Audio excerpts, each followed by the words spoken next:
स्वागत छ हजुरहरूलाई एग्री-गार्डन लभर युट्युब च्यानलमा। र आज म हजुरहरूलाई चाहिँ यो अर्गानिक मल्चको बारेमा केही जानकारी दिन गइरहेको छु। र जस्तै यहाँ देख्न सकिन्छ यो कागतीको बिरुवा हो, यो कलमी बिरुवा हो। र यसमा चाहिँ यो सडस्ट जुन चाहिँ काठ चिर्दा निस्किने चाहिँ वेस्ट चाहिँ यो मल्चको रूपमा चाहिँ यो बिरुवाको लगभग 6 इन्च वरिपरि चाहिँ यसरी मल्च चाहिँ प्रोभाइड गरेको छ। र यो लगभग 4 इन्चको मल्च छ र 4 इन्चको मल्च छ।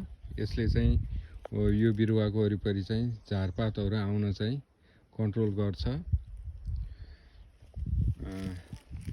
र यो चाहिँ पछि गएर यो बिरुवाको लागि कार्बनको स्रोत पनि हुन्छ र केही अर्गानिक यो नाइट्रोजन पनि केही मात्रामा चाहिँ यसले चाहिँ कम्पोस्टको रूपमा चाहिँ काम गर्छ।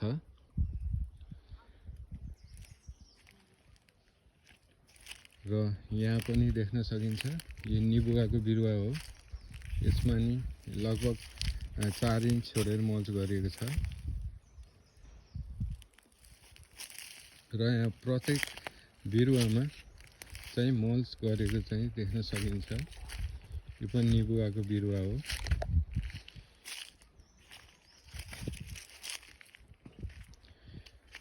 र यो चाहिँ यो अर्गानिक फर्टिलाइजर भन्दा पनि हामीले चाहिँ नेचुरल तरिकाले जसरी चाहिँ यो वनहरू चाहिँ हुर्किरहेको छ यहाँको बिरुवाहरू, यसमा चाहिँ मल्चहरू केही मलहरू चाहिँ राख्न पर्दैन। यो स्वतः आफै नेचुरल रूपमा चाहिँ यो पात पतिङ्गरहरूबाट नै मल प्राप्त गर्छ। त्यसरी नै यो चाहिँ केही प्रयास हो। यहाँ पनि यो लिचीको बुटोमा पनि वरिपरि मल्च गरिएको छ।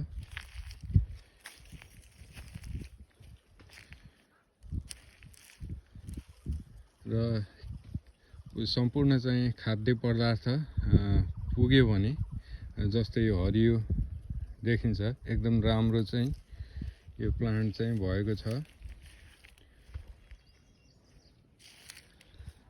त्यहाँ माथि निबुगा पनि छ, त्यसलाई पनि मल्च गरिएको छ।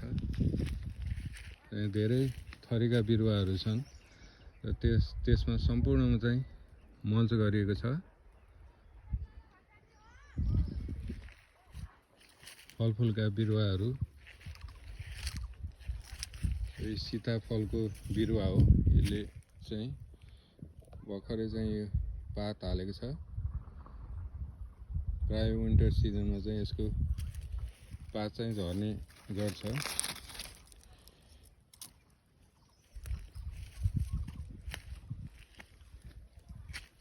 र यहाँ चाहिँ धेरै जस्तो चाहिँ साइट्रस भेराइटीका बिरुवाहरू छन्।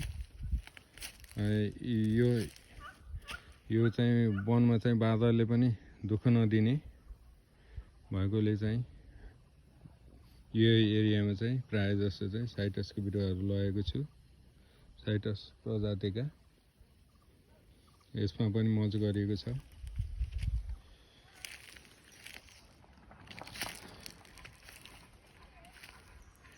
र यहाँ चाहिँ केही खाल्टो चाहिँ तयार गरिएको छ बिरुवा लगाउनको लागि।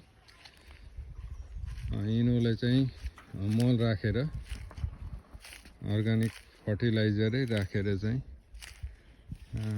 तयार गर्ने विचार गरेको छु।